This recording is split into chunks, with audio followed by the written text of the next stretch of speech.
কখনো ভেবেছেন একজন সাধারণ গরিব মানুষ হঠাৎ করে কোটি টাকার মালিক হলে কি হয়? এই কাহিনীতে হচ্ছে 1997 সালের লুমিস ফার্গো ব্যাংক ডাকাতি। কিভাবে খারাপ বন্ধুদের খারাপ পরামর্শ একটি জীবন নষ্ট করে দেয় তা জানাবো আজকের পর্বে। আনটোল্ড স্টোরিতে আরও একবার আপনাকে স্বাগতম। ইনি হচ্ছেন ডেভিড গ্যান্ট। ডেভিড গ্যান্ট একজন সাধারণ এবং গরিব মানুষ। সে সারাদিন বান্ডিল বান্ডিল টাকার নোট পাহারা দিতেন, কেননা সে লুমিস ফার্গো নামক একটি কোম্পানিতে সিন্দুক পাহারা দেওয়ার চাকরি করত। এই চাকরি করে সে সামান্য পরিমাণ টাকা বেতন পেত। সেই টাকা দিয়েই চলত ডেভিড গ্যান্টের পরিবার। লুমিস ফার্গো কোম্পানিটি তাদের ভোল্টে কোটি কোটি টাকা আমানত রাখার কাজ করত। ডেভিড গ্যান্ট দীর্ঘদিন ধরে এই কোম্পানিতে সিন্দুক পাহারা দেওয়ার কাজটি সততার সাথে করে আসছিল। ডেভিড গ্যান্ট ইউএস আর্মির একজন রিটায়ার্ড কর্মকর্তা ছিলেন।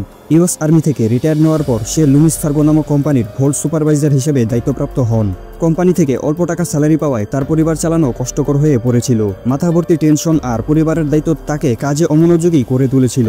জীবনে বড় কিছু করতে না পারার ব্যর্থতা ডেভিড গ্যান্টকে তিলে তিলে শেষ করে দিচ্ছিল, যার কারণে তার মাথায় বিভিন্ন খারাপ খেয়াল আসতে থাকে। ডেভিড গ্যান্টের একটি ফিমেল ফ্রেন্ড ছিল, যার নাম কেলি ক্যাম্পবেল। কেলি ক্যাম্পবেল নিজেও লুমিস ফার্গো কোম্পানিতে ছোট একটি পোস্টে কর্মরত ছিলেন। কেলি একটি বিস্ময়কর মেয়ে ছিল। একই কোম্পানিতে কাজ করার সুবাদে তাদের দুজনের ভেতর একটি ভালো বন্ধুত্বপূর্ণ সম্পর্ক গড়ে ওঠে। একদিন কেলি তার অন্য আরেকজন বন্ধু স্টিভ চেম্বার নামক ব্যক্তির সাথে ডেভিড গ্যান্টের পরিচয় করিয়ে দেয়। স্টিভ স্বভাবে একজন ছোটখাটো চোর ছিল, যে খুব দ্রুত বড়লোক হওয়ার স্বপ্ন দেখত। স্টিভ যখন জানতে পারে ডেভিড লুমিস ফার্গো কোম্পানির ভল্ট সুপারভাইজার অর্থাৎ সিন্দুকের পাহারাদার, তখন স্টিভের মাথায় খারাপ উদ্দেশ্য আসতে শুরু করে। আর এই খারাপ উদ্দেশ্যটি ছিল লুমিস ফার্গোর সিন্দুক থেকে টাকা চুরি করে পালানোর। এরপরই কেলি আর স্টিভ মিলে ডেভিডকে টাকা চুরি করার জন্য পরামর্শ দিতে থাকে। ডেভিড গ্যান্ট সে তো আগে থেকেই এইরকম কিছু করার চিন্তা করছিল। তার উপর স্টিভ আর কেলির দেওয়া উপদেশটি ছিল ভেঙে পড়া নরবড় দেয়ালকে আরও ধাক্কা দিয়ে ফেলে দেওয়ার মতো। স্টিভ আর কেলির দেখানো পথটি ডেভিড গ্যান্টকে দ্রুত বড়লোক আর আরাম আয়েসে জীবনযাপন করার স্বপ্ন দেখাচ্ছিল। এরপরই তিনজন একযোগে শুরু করে লুমিস ফার্গোর সিন্দুক থেকে টাকা লুট করার মাস্টার প্ল্যানটি খুবই সিম্পল ছিল। 1997 সালের 4 অক্টোবর রাতে ডিউটি শেষ হওয়ার পর ডেভিড সিন্দুকের কাছে থাকবে। এরপর সিকিউরিটি ক্যামেরাগুলো বন্ধ করবে এবং ক্যামেরার ক্যাসেটগুলো চুরি করবে। এরপর কোম্পানির গাড়িতে টাকা রেখে তারপর গাড়ি নিয়ে পালিয়ে যাবে। এটাই ছিল প্ল্যান। এরপর আসে সেই রাত, 1997 সালের 4 অক্টোবর। এই দিন সন্ধ্যায় ডেভিড তার সহকর্মীদের ডিউটি শেষ হওয়ার পরপরই বাড়ি পাঠিয়ে দেয়। এরপর সে একাই লুমিস ফার্গো টাকায় ভরা সিন্দুকটির দায়িত্বে ছিল। এরপর রাত গভীর হলে প্ল্যান অনুযায়ী ডেভিড সিন্দুকের পাশে থাকা দুইটি বড় সিকিউরিটি ক্যামেরা বন্ধ করে দেয় আর ক্যামেরার ক্যাসেটগুলো চুরি করে নেয়, যেখানে সবকিছু রেকর্ড করা ছিল। তবে অতিরিক্ত তাড়াহুড়োর কারণে সে সিন্দুকের পাশে গোপনে থাকা তৃতীয় ক্যামেরাটি বন্ধ করতে ভুলে যায়। আর এই ক্যামেরাতেই ডেভিডের টাকা চুরি করার সমস্ত কার্যকলাপ রেকর্ড হতে থাকে। সিন্দুকে এত পরিমাণ টাকা ছিল যে টাকা দিয়ে গাড়ি ভরতে পুরো 2 ঘন্টা সময় লেগে যায়। সিন্দুকে প্রায় 17.3 মিলিয়ন ইউএস ডলার পরিমাণ টাকা ছিল।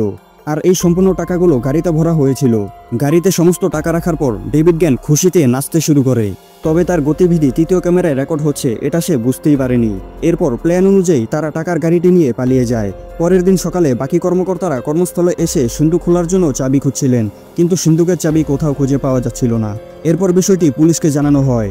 যেহেতু ডেভিড গ্যান্ট ওই দিন কর্মস্থলে অনুপস্থিত ছিলেন, তাই সকলের সন্দেহ ডেভিড গ্যান্টের উপরই ছিল। এরপর সিন্দুকের কোনায় থাকা তৃতীয় সিকিউরিটি ক্যামেরায় ডেভিড গ্যান্টের টাকা চুরি করার ফুটেজটি পুলিশ ভালোভাবে পর্যবেক্ষণ করে। সেখানে দেখা যায় টাকা চুরি করার সময় ডেভিড বারবার তাড়াহুড়ো করে ফোনে কথা বলছিল। এ থেকে পুলিশ এটা বুঝতে পেরেছিল যে এই টাকা চুরি করার ঘটনায় ডেভিড গ্যান্ট একা জড়িত নয়, তার সাথে আরও অনেকেই জড়িত আছে।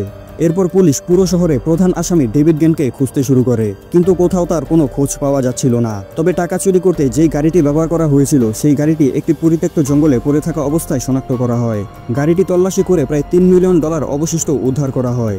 তারা এই $3 মিলিয়ন তাড়াহুড়ো করে গাড়িতেই রেখে গিয়েছিল। ডেভিড গ্যান্টের কোনো খোঁজ না পেয়ে পুলিশ ডেভিড গ্যান্টকে খুঁজে পাওয়ার জন্য শহরের বিভিন্ন জায়গায় বিজ্ঞাপন প্রচার করতে থাকে। আর বিজ্ঞাপনে $5 লাখ পুরস্কার দেওয়ার কথা বলা হয়। এরপরই আসে ঘটনায় নতুন মোড়। একজন ইনফরমার পুলিশকে জানায় তার বাড়ির পাশের একজন প্রতিবেশী হঠাৎ করেই অনেক টাকার মালিক হয়ে গেছে। আর এই হঠাৎ করেই টাকার মালিক হয়ে যাওয়া ব্যক্তিটি হচ্ছে স্টিভ চেম্বার। এরপর পুলিশ গোপনে স্টিভ চেম্বারের ওপর নজর রাখতে শুরু করে। টাকার অভাবে থাকা স্টিভ অল্প সময়ের মধ্যে গাড়ি এবং লাক্সারি বাড়ি কিনে প্রতিবেশীদের তাক লাগিয়ে দেয়। পরবর্তীতে পুলিশ যখন স্টিভের ব্যাংক অ্যাকাউন্ট তল্লাশি করে, তখন দেখা যায় 4 অক্টোবরের পর স্টিভ বিপুল পরিমাণ অর্থ তার ব্যাংকে জমা করেছে। এরপর পুলিশ স্টিভ চেম্বারের ফোন ট্র্যাক করতে শুরু করে। একদিন স্টিভ একজন ব্যক্তির সাথে ডেভিড গ্যান্ট কোথায় আছে এই বিষয়ে আলোচনা করছিল, যার ফলে পুলিশ ডেভিড গ্যান্টের অবস্থান সম্পর্কে সবকিছু জেনে যায়। এরপর 1998 সালের 1 মার্চ ডেভিড গ্যান্টকে মেক্সিকোর একটি লাক্সারি রিসোর্ট থেকে গ্রেপ্তার করা হয়। এরপরের দিন স্টিভ চেম্বার এবং তার স্ত্রী আর কেলি ক্যাম্বেলকে আমেরিকার নর্থ ক্যারোলিনা থেকে গ্রেপ্তার করা হয় এবং তাদের কাছে থাকা সমস্ত অর্থ জব্দ করা হয়।